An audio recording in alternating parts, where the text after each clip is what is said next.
Fala pessoal, é um prazer estar novamente com vocês nessa terceira aula de hoje do curso gratuito de bambuaria, um curso ofertado através da Lei de Incentivo Cultural de Maringá e o Prêmio Aniceto Mate. Então a gente tem que agradecer aí aos espaços culturais de Maringá, a Secretaria de Cultura de Maringá, a Prefeitura de Maringá e também a Universidade Estadual de Maringá, que cedeu esse espaço magnífico para a gente, né? Hoje, aqui na UEM, vamos realizar, aqui na UEM não, que eu estou no escritório, né, pessoal? Mas lá na UEM à noite, a gente vai realizar essa aula que eu vou dar hoje para vocês aqui no online e também vamos ter a visita especial da Thaís Roth, tá bom? Uma mestra em permacultura urbana, bióloga, professora antroposófica e tem muita coisa para trazer aí pra gente, tá bem? Inclusive no mundo bambuaria e nas práticas manuais que ela cria junto com outras mulheres em Maringá. Uma coisa incrível, pessoal, que a gente vai ter oportunidade de conhecer hoje aqui na aula, tá bom? Bom, a gente vai aprofundar um pouquinho hoje mais no nosso mundo do bambu, saindo daquela esfera teórica da última aula de características morfológicas, anatômicas, detalhamentos do como e dos rizomas, e vamos entrar naquela esfera mais prática, né? Conversar ali sobre produção, cultivo e manejo. A essa altura do nosso curso, vocês já devem estar com inúmeras anotações aí, né? Alguns planos já em mente, e muita coisa para descobrir ainda, não é mesmo? Muita dúvida também.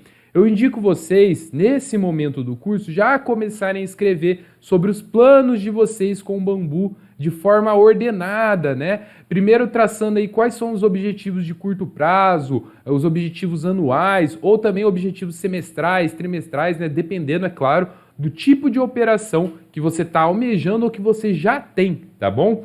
Isso é muito importante, né? Pensa aí, você que já trabalha com bambu, quanto será que você precisa ganhar esse ano para ter uma vida confortável, conseguir fazer as viagens que você quer fazer, ter o tempo de qualidade com a sua família, né? Quanto você precisa gerar de renda para atingir esse objetivo? É uma pergunta importante para você que está começando a trilhar o novo caminho dentro da bambuaria, né? Dentro do artesanato um pouco mais requintado, pensando em novos produtos, né? É legal a gente pensar também, gente, quais são os nossos produtos que a gente trabalha hoje, tem uma maior taxa de retorno, qual que é a margem de contribuição de cada produto seu, o que vale mais a pena você vender, o que não vale, né?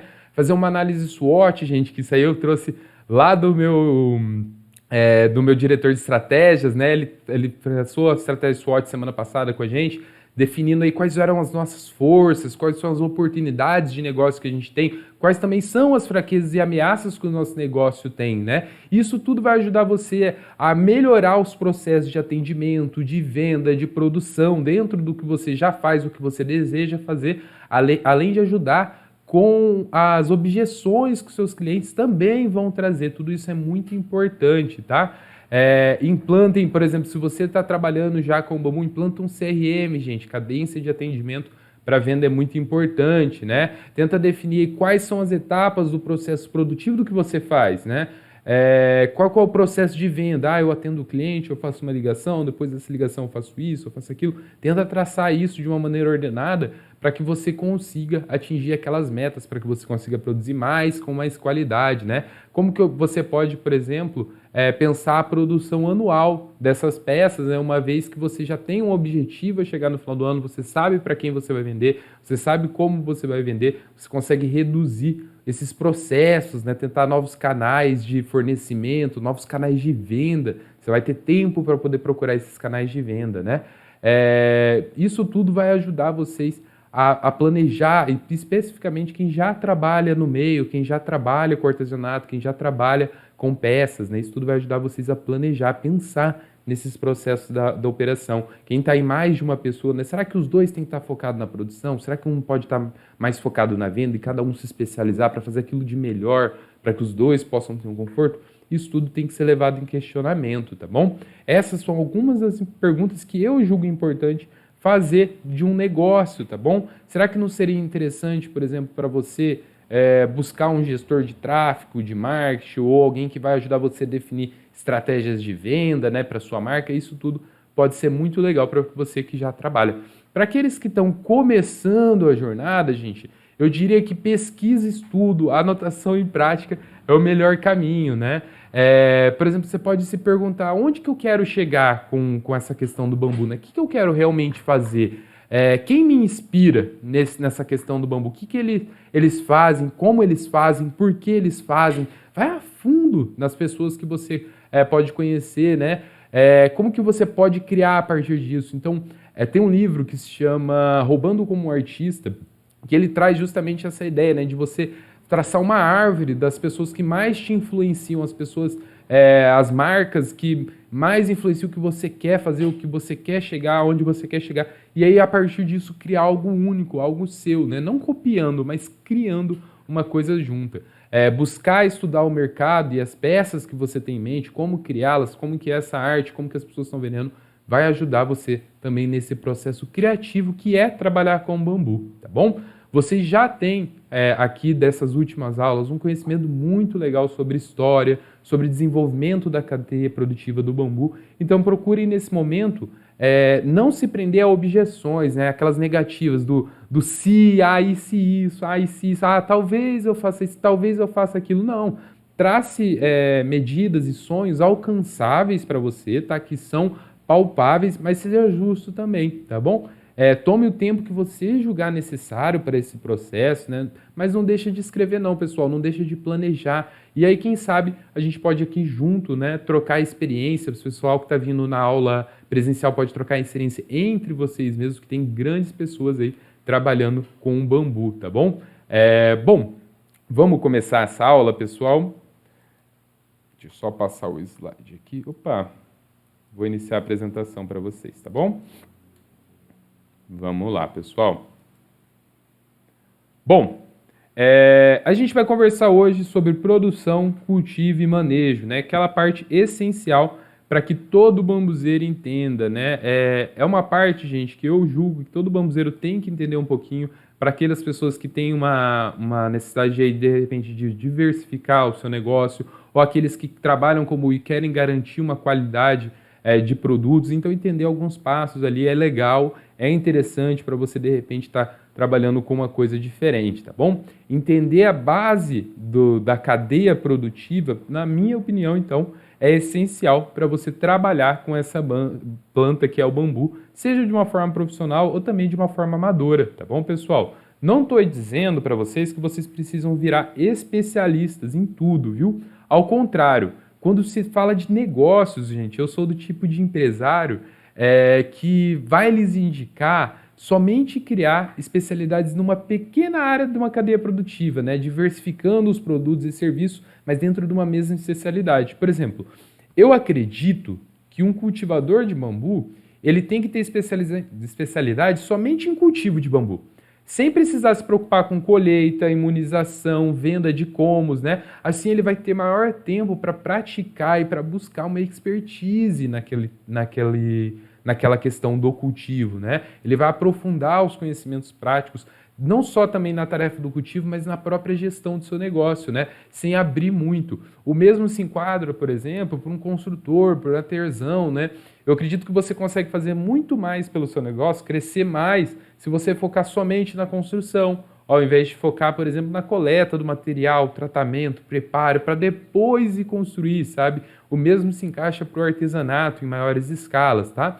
Isso não quer dizer que à medida que o seu negócio vai se tornando mais maduro, você não possa abraçar essas outras partes, tá? Mas entendo, isso é algo que eu acredito, baseado nas análises numéricas que eu fiz no meu negócio, né, nas minhas experiências e na maneira que a gente vem construindo a nossa empresa, né, com os nossos objetivos, nossas metas, nossos indicadores definidos aí. Essa é a nossa estratégia de crescimento a longo prazo, né? Não quer dizer que tem que ser a mesma que a sua, tá bom? Mas tente observar desse ponto de vista. Será que você não está tentando fazer coisa demais e aí você fica com a vendas fraca, por exemplo? Você não tem tanta paciência para ir para outras feiras, né? Porque você está cansado, por exemplo, trabalhando com a colheita, né? Então, é algo que eu venho sempre trazendo para as pessoas, né?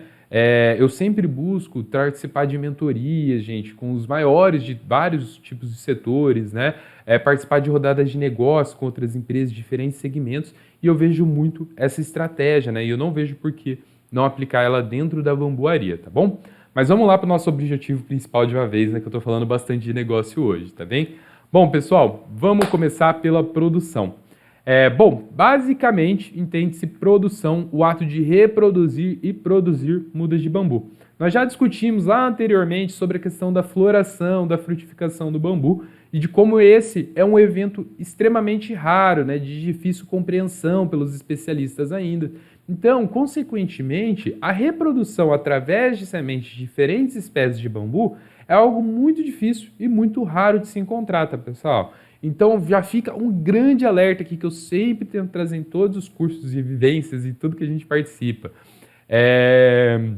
Se não 100%, mas a grande maioria das sementes online que você encontra de bambu, principalmente internacional, são falsas, tá? Inclusive, é um grande risco, tá, pessoal, para a fitossanidade do nosso país, porque geralmente são outras plantas ou são outras gramíneas que eles colocam ali e falam que é bambu, tá bom? Muito difícil a gente conseguir comprar uma semente de bambu.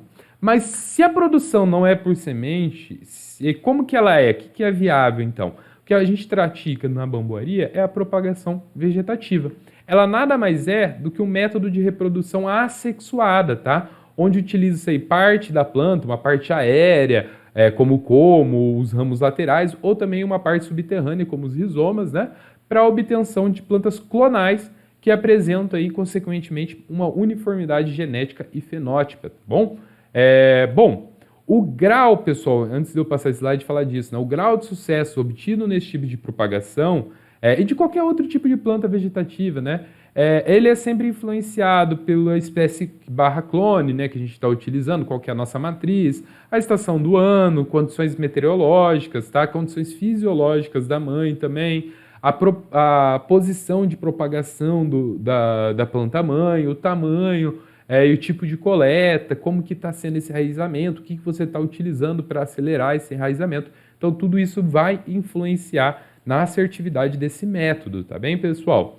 Bom, o bambu, gente, existe também as limitações para métodos de reprodução entre diferentes espécies e diferentes rizomas, tá?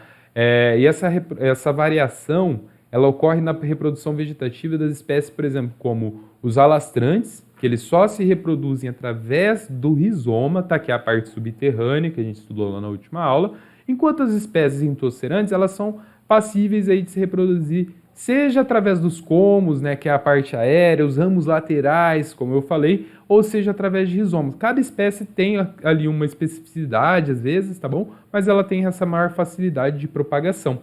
É importante lembrar também, gente, que as mudas obtidas pelos diferentes métodos de propagação que vocês vão ver, devem apresentar aí as 3 estruturas básicas de um bambu, né? Que é a parte aérea, as raízes e o rizoma, tá bom? Então, quando a gente planta esse bambu, a gente tem primeiro ali a primeira fase de desenvolvimento ligada ao enraizamento da muda, e ela é marcada pelo desenvolvimento da parte aérea desse bambu, tá bom? Depois, uma segunda etapa, a gente tem aí o desenvolvimento e o surgimento das brotações bem vigorosas, tá? E emergindo aí no solo em consequência do desenvolvimento rizomático, tá bem? Com as mudas.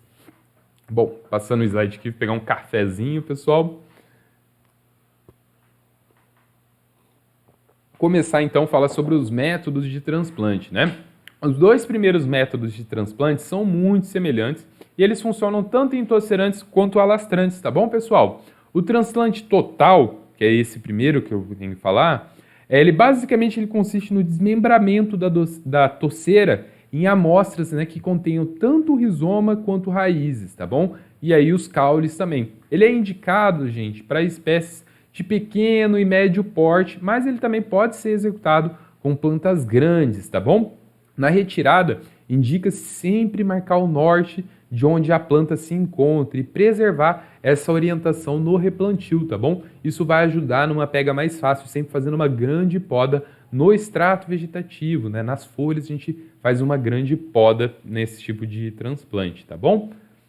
Aí depois a gente tem o que eu falei, que é o transplante parcial, né? A diferença entre o método de transplante total e o parcial é que no parcial só parte do como é mantida, tá bom? O que garante aí uma menor eficiência, infelizmente. Em ambos os métodos, a gente tem um excelente resultado relacionado à taxa de sucesso, é claro, quando comparado a todos os outros métodos, tá? mas a gente também tem um baixo rendimento, né? E ali, além disso, é claro, um alto custo aí com mão de obra e maquinário muitas vezes, tá bom? Tem casos que eles tiram a torceira realmente inteira aí para paisagismos. Bom, o próximo método de transplante é o transplante por seção de rizomas, tá bom? Ele é indicado para ambos os tipos de rizoma, tanto os alastrantes, os intocerantes e os outros tipos de rizoma também, tá, gente? Eu estou focando aqui na reprodução de alastrantes e intocerantes. Todavia, ele tem algumas ressalvas esse método de transplante, né? Isso porque se trata de um método onde a gente extrai uma seção de rizoma. Lembra que o alastrante ele só é passível de transplante via rizomas, né? Então esse é um método muito utilizado aí para os alastrantes, tá bom? Olha só, aqui inclusive vocês conseguem ver nessa imagem, né, como que é feito esse corte e preservação desse torrão, tá bom?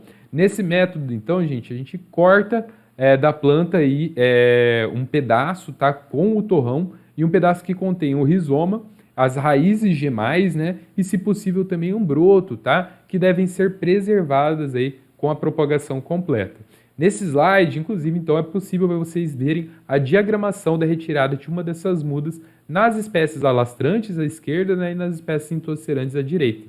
Se vocês notarem, como eu falei, né, esse é um dos melhores métodos de transplante para os alastrantes, tá bom? Todavia, gente, quando a gente fala para os intocerantes, ele funciona com intocerantes de menor porte, tá? Um Bambusa gracilis, ou um Tuldoides, ou um Bambusa multiplex. Pode ser um bambu muito bom para esse tipo de transplante, tá bom?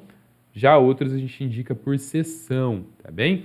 Então, partindo agora para os transplantes por seção do como, que eles podem ser realizados em 3 diferentes maneiras, né, dos quais a gente vai conversar. Esse método ele é indicado somente aos intocerantes, tá? E ele consiste basicamente na segmentação do como em partes que contenha uma ou mais gemas primárias já brotadas, tá? Que é quando tem-se a presença dos ramos ou as gemas não brotadas. Eu vou mostrar depois uma foto de uma gema não brotada para vocês, que é quando a gente não tem a presença do ramo, mas a gente tem aquele umbiguinho ali no nó, né? Sempre no ramo, no lado contrário do ramo, tá? Algo interessante nesse caso, gente, ele foi inclusive observado pelo professor Beraldo, né? Que é um grande estudioso que infelizmente veio a falecer, grande estudioso do bambu e é alguém que a gente tem que sempre lembrar, né? Ele diz que as espécies de paredes mais finas, como o Bambusa vulgaris, as espécies de paredes mais espessas, como o Bambusa vulgaris ou Dendrocalamus asper, ele tem níveis de enraizamento que vão variar ali de 20 a 100%. Enquanto isso, as espécies de paredes mais finas, né, como Bambusa tudoide, Bambusa textilis, eles têm um nível de enraizamento praticamente nulo, tá? Sendo indicado para eles, então, o transplante parcial ou total. Isso é muito interessante da gente levar em consideração, tá? Bom, mas vamos lá falar um pouquinho sobre esses métodos de transplante, não é mesmo? Bom, o primeiro método de transplante por seção, ele é o método que a gente chama de copinho, né? O próprio nome já induz aí, ele consiste em cortar uma seção do como logo abaixo do primeiro nó, né? Que contém, é claro, uma gema. Olha a gema lá, pessoal, ativa, como que ela é, né? E a gema com as raízes. Então, a gente vai procurar aí um pedaço de como que tem essa gema e que também, preferencialmente, tem essa gema já brotada em forma de ramos, tá bom?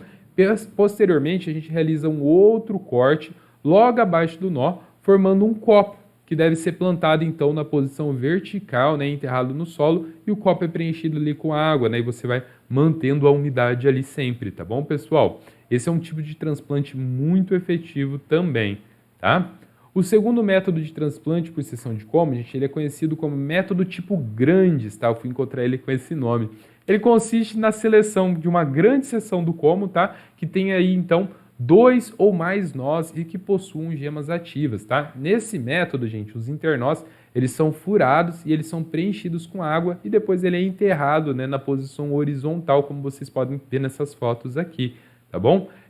Ele é usado muito para produção em grandes quantidades, né? Você pode plantar ele no chão e depois fazer secção para transportar para os vasos, tá bom? Mas você pode também estar cultivando ele assim em vasos. O terceiro e último método de transplante por seção do como, gente, ele é conhecido como mergulhia, né? E ele consiste basicamente, aí, como vocês podem ver, num corte parcial ali do como na torceira, tá? E o seu tombamento, de forma que ele fica ainda ligado à planta-mãe. Posteriormente, né, quando ele já brotou, Posteriormente a gente enterra esse colmo, né? Aí sempre utilizando material de bastante drenagem, tá? Para que as raízes possam desenvolver. Geralmente, gente, é realizado em colmos de 6 a 8 meses, tá? E uma vez que as plantas estão se desenvolvendo, a gente vai lá e separa elas, tanto do bambuzal quanto em seções, tá? Transplantando para vasos, tá bom? É um método bem legal e bem eficaz. Todas as imagens que vocês estão vendo, gente, eu consegui através do site do INBER, tá? De um estudo internacional que tem de cultivo de bambu lá, então eu trouxe isso para vocês. Esses estudos, inclusive tudo que vocês viram dessas imagens sobre a produção, ela vem então lá de um cultivo realizado na África, tá bom? Bom, passando aqui o próximo estágio, a gente vai trabalhar com o transplante por ramos laterais, né? Gente, esse último método de transplante por ramos laterais é um método indicado em tosserantes, é muito utilizado nas colheitas de tosseiras adultas, tá? E o método consiste, né, no corte dos ramos laterais, que devem ter ali de 1 a 3 gemas ativas, tá? Então eles são cortados com uma serrinha ali, né, sem tentar fazer muito estrago, tá bom? Uma serrinha fita é ótimo para isso, e eles são replantados em vasos próprios para cultivo, aqueles vasos simples, tá bom? A taxa de germinação nessa metodologia do Asper e do Oldham, né, ela chega a 66% a 77%. É um método muito utilizado, principalmente porque sobra muito material nas colheitas desse tipo de bambu, tá bom? Bom, mas falando agora sobre o cultivo, pessoal. Uma das maiores características do bambu é a resistência dele, né, como estrutura. E isso no cultivo é muito importante, tá? Porque a questão está muito ligada às diferenças climatológicas e como esse bambu é manejado, tá bom? Em regiões costeiras, nível do mar, em grandes altitudes, acima do nível do mar, então a gente tem que ter um certo cuidado do cultivo, mas ele também é possível, tá bom? Quando a gente fala em cultivar qualquer planta numa escala comercial, é sempre necessário uma série de estudos, né, como a correspondência de solo, um estudo de viabilidade econômica, socioambiental, né, uma avaliação de impacto ambiental, um plano de gerenciamento, mas a gente sabe que a plantação de bambu ela pode e deve gerir muitos empregos, né, gerar uma renda significativa aí no Brasil nos próximos anos, além de contribuir muito com o ecossistema e com as pessoas envoltas nesse processo, tá bom? Então a gente vai estar conversando um pouquinho sobre o cultivo aqui com vocês. Bom, a gente tem basicamente, né, sempre 4 tipos de modelos de cultivos aí que são conhecidos, né? Deixa eu só tentar passar esse slide aqui, pessoal, que ele entrou no vídeo.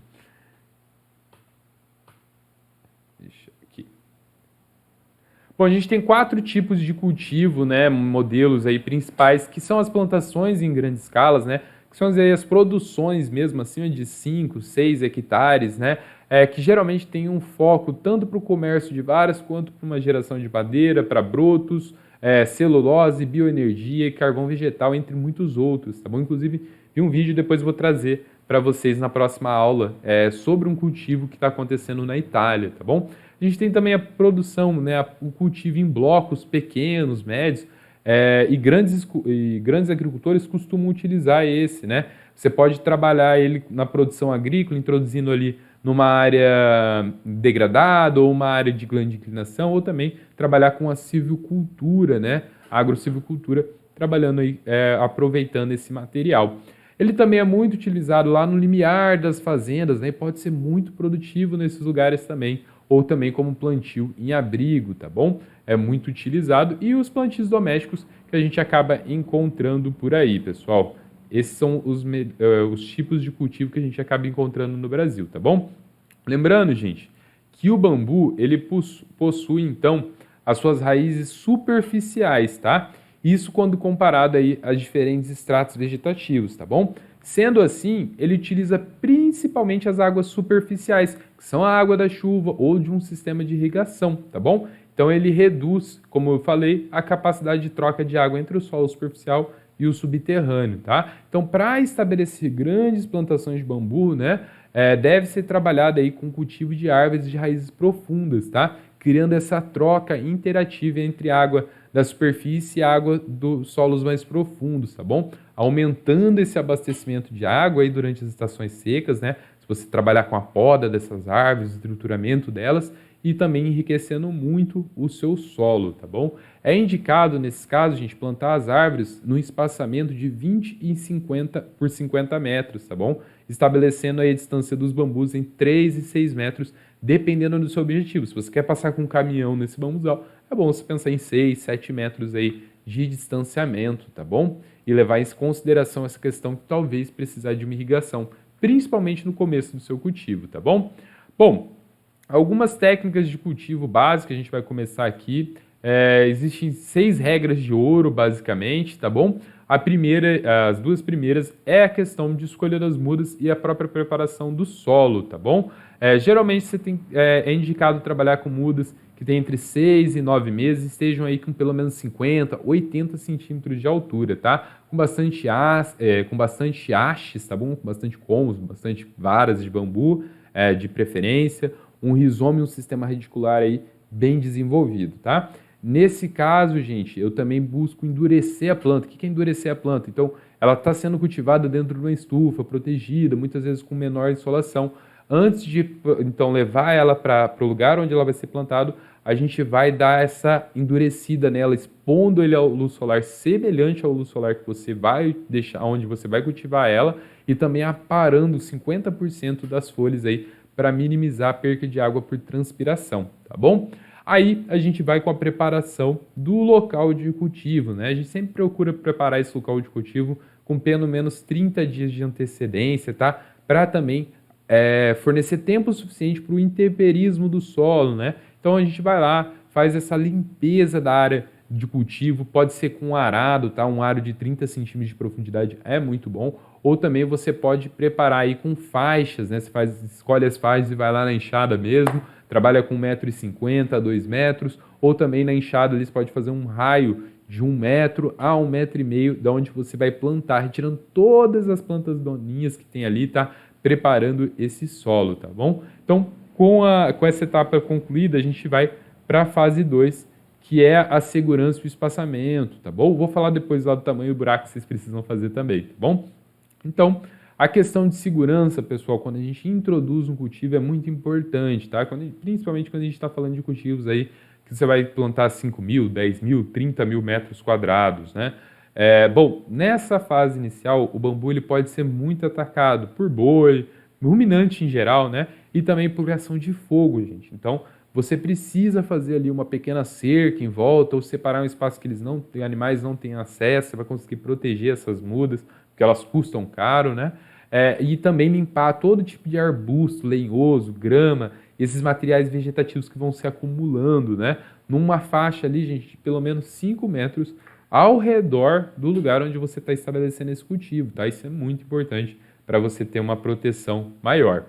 Quanto ao espaçamento, gente, a gente pode organizar o bambu em linhas, é claro, tá? Mas a gente sempre tenta trabalhar com essa triangulação, tá bom? Que é o modelo onde a gente tem o melhor aproveitamento por metro quadrado de superfície plantada, tá? Cada espécie ele vai solicitar, é claro, um tipo de espaçamento, mas basicamente, gente, quando os bambus são de pequeno porte, né, com diâmetros ali de 6 centímetros, a gente usa um espaçamento menor de 4x4 ou 4x3, que vai consumir aí um total de 600, 800 unidades por hectare. Quando o bambu é de porte médio, a gente pode trabalhar com 6, que esse porte médio é 6 a 10 centímetros de diâmetro, né? A gente pode trabalhar com espaçamento de 5x5 ou 4x5, que vai consumir um pouco menos de bambu também, consumindo ali de 400 a 500 unidades por metro. Por hectare, tá bom? E quando a gente está falando dos bambus com mais de 10 centímetros de diâmetro, os bambus de grandes portes, a gente pode trabalhar com espaçamento de 7x7 ou 10x10, que vai consumir uma taxa de 200 a 250 unidades por hectare e vai ser muito benéfico para o seu cultivo também. Sempre procure levar em consideração não só o espaçamento indicado, mas o espaçamento que você vai precisar depois para estar transportando e trabalhando dentro desse bambuzal, tá? É sempre bom pensar em rotas de entrada, rotas de saída, rotas de manuseio de máquinas, tá bom? Isso é muito importante também. Bom, e por fim, como eu te falei para vocês, a gente tem a questão das covas, né? E também a questão do cultivo como uma regra importante, tá? Nas covas, gente, eu sempre indico cavar covas pelo menos 15 dias antes do cultivo, tá? Isso também é indicado lá pelo INBER, tá? Nesse projeto na África, inclusive, eles fizeram assim, deu muito certo, tá bom? Elas são, geralmente, essas plantas, elas estão num saco de transplante pequeno, né? Para médio, então, indica-se aí uma cova de 30 por 30 por 30 centímetros, tá bom? Comprimento, largura e profundidade. Mas se você tiver com uma planta aí um pouco maior, né? Você pode trabalhar com 60 por 60 por 40 de profundidade, ou de repente aí, dependendo do tamanho do rizoma, se trabalhar ali, trabalhar sempre com de uma vez e meia a 2 vezes maior do que o tamanho do vaso, do pote de cultivo que você tem, tá? Separando sempre, gente, uma dica aí que eu deixo, separar o solo superficial do subsolo, tá? Porque na hora de plantar eu costumo fazer assim, tá? A gente aduba aquela terra superficial, tá? Com estrume, e ela eu vou usar no fundo da cova. Eu coloco ela um tanto no fundo da cova, dou uma leve compactada, aí eu venho com as plantas e na lateral da planta eu também coloco essa terra, que é a terra superficial, né, adubada nessa lateral. E a terra do subsolo, ela vai vir sobre a planta, né, deixando ali uma cova no entorno para permitir uma maior disponibilidade de água e assim você vai começar o seu cultivo de bambu aí já de uma maneira bem legal, tá bom, pessoal? E lembrando sempre da cobertura de solo. Bom, eu vou entrar um pouquinho no manejo agora, tá, gente? É uma parte extremamente importante para todo profissional de bambu. Para quem colhe, para trabalhar, é uma das partes mais importantes. E eu vou apresentar 10 técnicas de manejo. Hoje eu vou trabalhar só 5 delas e na próxima aula a gente trabalha as outras 5 técnicas, tá bom? Já que a aula de hoje no presencial vai ficar um pouquinho mais curta, porque o pessoal vai ter lá a atividade com a Thaís, aquela roda de conversa bem gostosa que a gente vai fazer sobre o fazer com as mãos, tá bom? Bom, esse conjunto de técnicas, elas podem ser aplicadas tanto no bambu natura quanto em plantações de bambu, tá bom? E elas visam proteger a sua produção de recursos, né? Garantindo aí os 3 pilares que eu julgo importante. Primeiro, ao mercado, né? A gente tem essa questão de uma qualidade e constância de matéria-prima quando a gente trabalha com bambuzal bem manejado.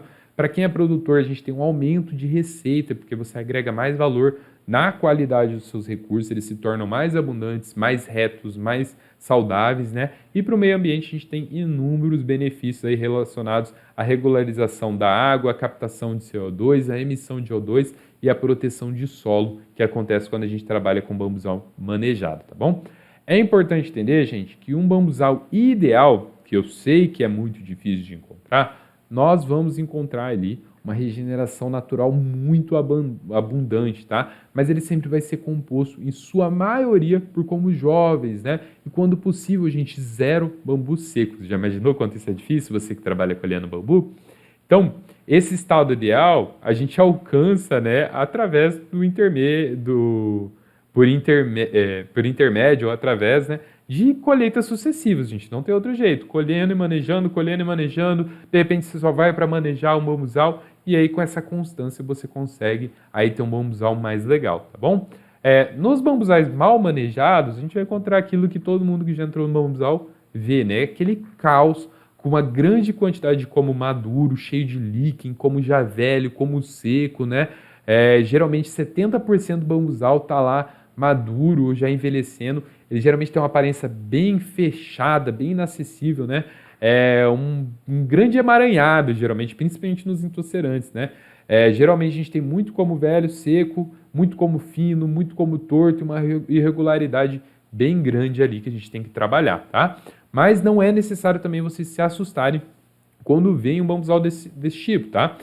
O início do processo de colheita no bambuzal desse, abandonado, né, à medida que você vai extraindo comos, tirando comos jovens para conseguir tirar comos maduros, fazendo a limpeza dele, invertendo essa composição de maturidade ao longo dos anos, você vai tendo um bambuzal mais saudável, né?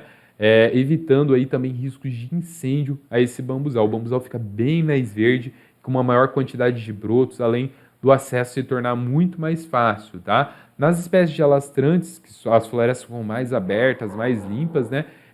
E aí a gente tem, é claro, um ganho de produtividade global, tá bom? Então, um plano de manejo bem sólido, gente. Se você está colhendo bambu na cidade, pensa, pô, vou colher pensando já nisso, vou colher só nesse bambuzal, vou manejar ele, vou cuidar dele.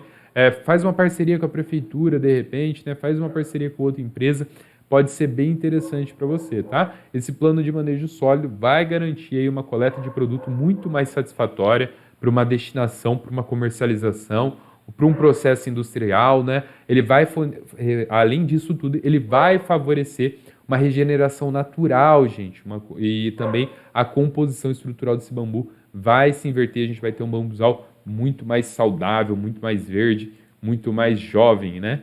E isso é muito importante para o bambuzal, tá? Opa, o slide geralmente quando tem um videozinho, pessoal, dá uma travadinha. Tem que passar aqui. Bom, entrando na questão das fases de crescimento, tá bom? O manejo do bambu, gente, a forma como a gente se relaciona com o bambu, de onde a gente tira os nossos materiais, ele é muito importante. Eu sempre vejo como uma relação quando eu entro dentro do bambuzal, tá? Então esse manejo ele é uma parte essencial para a gente ter uma maior taxa de sobrevivência e maturação de comos saudáveis, tá bom? O crescimento do diâmetro dos comos, ele só a gente só tem ele se você maneja muito bem esse bambuzal, assim como o rebrotamento, tá bom? Então é preciso sim um trabalho minucioso nessa parte. A gente tem que entender que o bambuzal, do ponto de vista econômico e ecológico, ele é um sistema, gente. Portanto, é necessário então que a gente garanta um equilíbrio nesse sistema, com a saída de comos maduros, comos secos, comos quebrados, e a entrada, né, que são os brotos, né? Então a gente precisa desse ciclo acontecendo a fim de manter um desempenho sustentável. Por isso, o plano de manejo deve obedecer sempre uma planificação florestal que garante esse rendimento sustentável, tá? É nossa responsabilidade aí zelar por esse bambuzal. Isso vale não só para você que colhe em locais que você tem esse manejo acontecendo, mas também para você que colhe dentro da cidade, viu, pessoal? O manejo é parte básica aí da colheita. Opa, despertador tocando aqui, pessoal. O manejo é coisa básica do colheita, é uma coisa necessária aí para você, tá bom? Bom, no cultivo, gente, nos primeiros 5 anos, eu vou começar do manejo lá dos brotos, tá? Pensando no cultivo, como que você vai manejar, tá bom? Nos 5 primeiros anos, a gente tem, então, a parte essencial de crescimento, tá? Desse bambu. Então, nossos primeiros manejos vão ser focados nessa fase de maturação, eu diria, tá?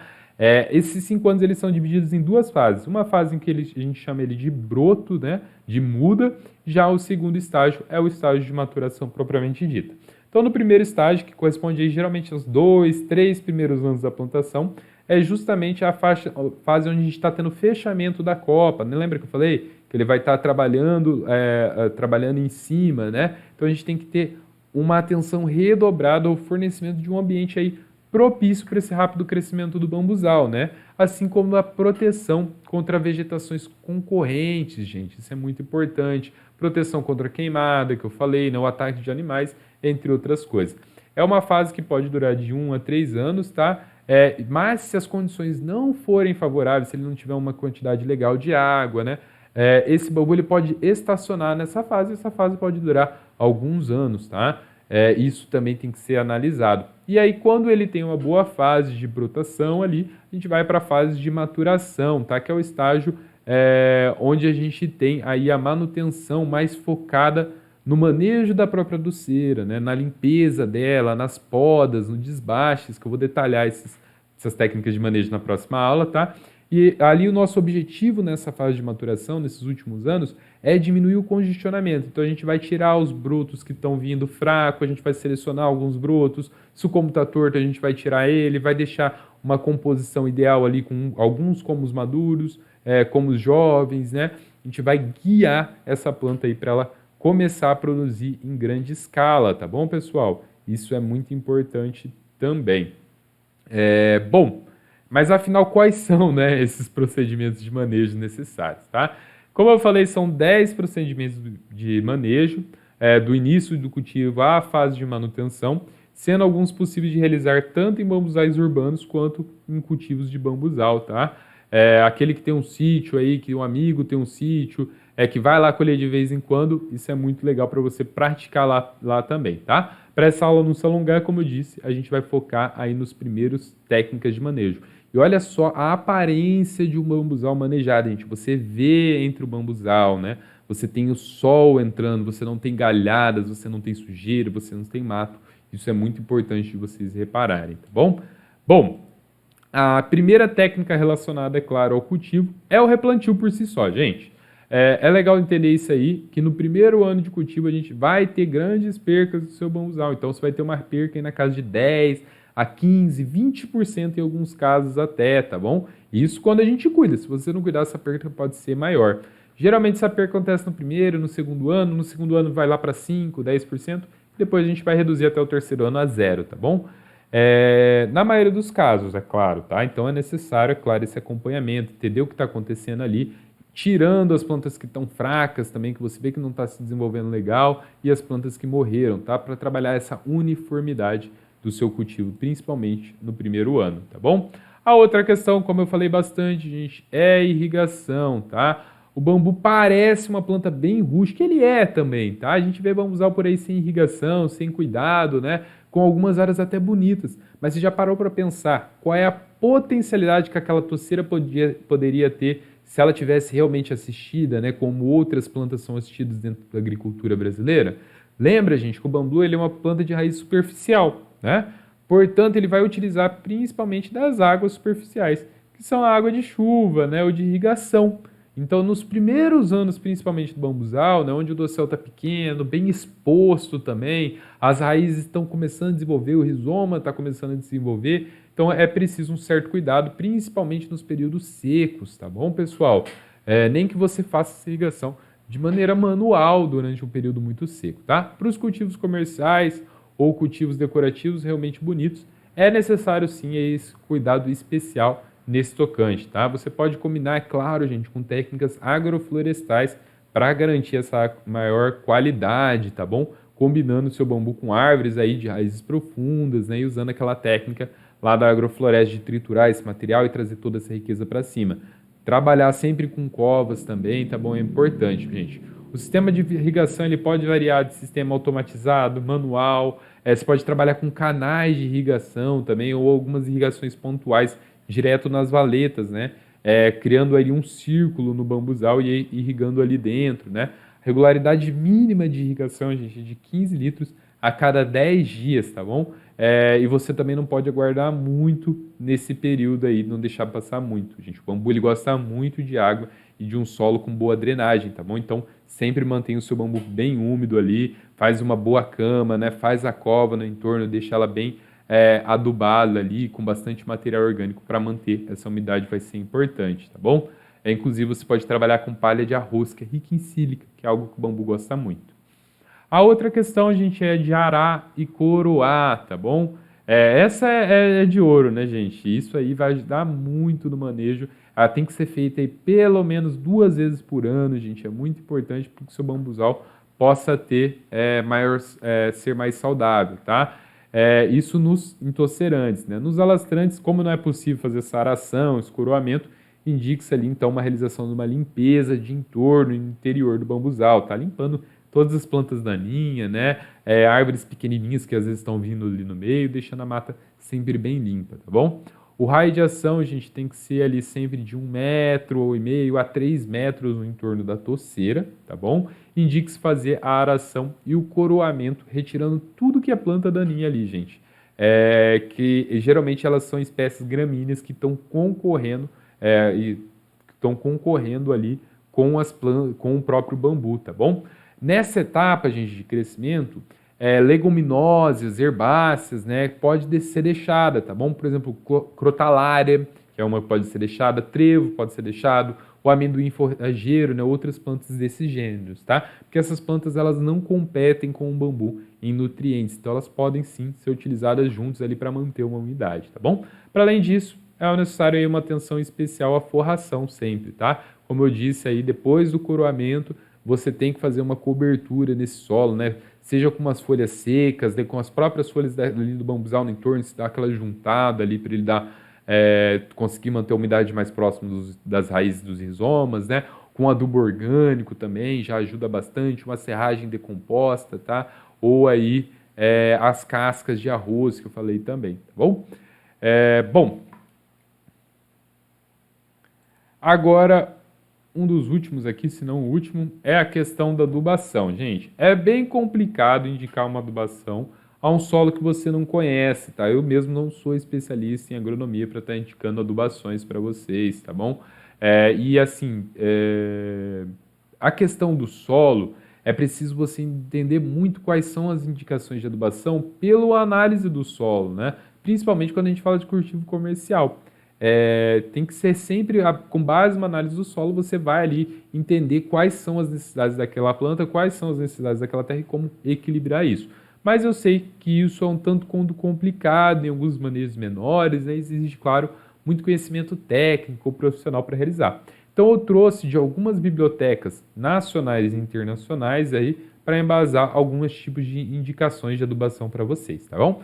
A primeira é da Fazenda Experimental da Ressacada, lá da UFSC, tá? Por exemplo, eles indicam uma aplicação anual de adubação antes do período de inverno, onde tem que ser incorporado aí material orgânico e aplicando fertilizantes químicos, tá? A formulação indicada do NPK que eles trabalham é o 2520, tá?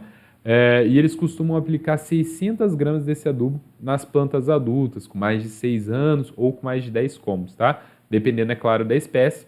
300 gramas para as plantas mais jovens aí e menores, né? Eu confesso que me parece uma adubação bem simples, tá? Mas eu não fico muito feliz de depender tanto do adubo químico. Sobretudo agora que a gente tem um alto custo, né? Alta de preço bem grande aí dos adubos químicos no Brasil. Bom, então eu trouxe também lá do INBAR, né? Que é a Organização Internacional de Bambu e Rattan, tá bom? Uma indicação de adubação que eles usaram lá na África, tá bom? Então, na primeira fase de crescimento, que é a fase de 1 a 3 anos, eles abrem as trincheiras rasas ali ao redor do bambu, trincheirinha de 20 centímetros, né? E é aplicado ali, gente, fertilizante e posteriormente ele é coberto ali com folhas, tá bom? Deixando aquela cova que a gente comentou antes. Um mês depois do início do plantio, quando é o início da rebrota, tá? Eles aplicam ali 5 kg de estrume e 50 gramas de NPK só, tá bom? A segunda aplicação acontece sempre no início da estação chuvosa, tá? Aplicando 10 kg de esterco ou composto e 100 a 150 gramas de um NPK, tá bom? E no final ali, no início da estação chuvosa do ano 3, né, novamente, eles vão lá e aplicam mais 30 kg de esterco e 500 gramas de NPK. Eles vão aumentando essa necessidade de NPK, tá bom? Com o estabelecimento da adubação periódica, gente, eles fazem ali anualmente, posteriormente, tá? Colocando 30 kg de esterco por espécime grande, mais 500 gramas de NPK. Você pode reduzir um pouco o NPK, trabalhar com 300, 400 gramas, você vai observar como está o desenvolvimento desse bambuzal, tá bom? Sempre lembrando de misturar o composto da terra, tá? E jamais aplicar em cima diretamente da raiz ou do rizoma ou num período seco, tá? Porque senão aquela planta ela vai queimar. Tá, mas Mauri, e os bambuzais alastrantes? O que a gente faz? Gente, nesse é bem simples. A adubação ela é realizada ali a lanço, tá? Respeitando sempre uma distância de 40 a 50 centímetros dos comos e dos brotos, tá? Não batendo ali direto nele, não deixando ali, principalmente nos brotos, tá? Lembrando, gente, a adubação orgânica é sempre melhor, tá? Como eu falei, o bambu é rico em sílica, ele tem uma alta demanda por sílica, né? Ou seja, gente, as próprias folhas do bambu, as próprias folhas de arroz podem ser usadas aí para cobertura e para uma própria adubação. Se curtir essas folhas de arroz, por exemplo, ou a casca de café, pode dar um adubo bem legal, tá bom? Bom, gente, na próxima aula... tem aí começaria a parte de identificação dos anos de nascimento, tá bom, pessoal? Na próxima aula, a gente vai continuar aí com os procedimentos de manejo e conversar então também sobre corte e colheita, tá? Mas eu queria fechar essa aula de hoje trazendo aí o suprassumo dessas técnicas. Eu acabei passando o slide aqui. O suprassumo das técnicas de manejo, tá? É uma técnica um pouco utópica para alguns, mas é uma técnica muito importante, tá? Ela é a única técnica que vai garantir realmente qualidade na matéria-prima. É claro que as outras também vão, né? Mas essa tem uma importância para garantir uma qualidade dessa matéria-prima, de entender o desenvolvimento desse bambuzal bem entendidinho, tá bom? É uma técnica de marcação de idade por cada como é marcado, tá? É um procedimento que tem que ser feito durante toda a vida de um bambuzal. Anualmente é necessário, sei lá, marcar o ano de nascimento de cada como, né? Para poder utilizar aí o bambus com a ciência de idade, né? A ciência de quanto tempo, que fase da maturação ele está. Você pode fazer análise, olha, aquele ano ali, se de repente tem uma parceria com uma universidade aquele ano, o bambu não teve tanta resistência, pode fazer esses testes, que vai ser interessante também para você poder fornecer comos de qualidade, tá bom? Isso pode ser feito com cores, com alfabeto, com números, né? Aí o pessoal lá da Unesp, Bauru, fazendo ele com letras, né?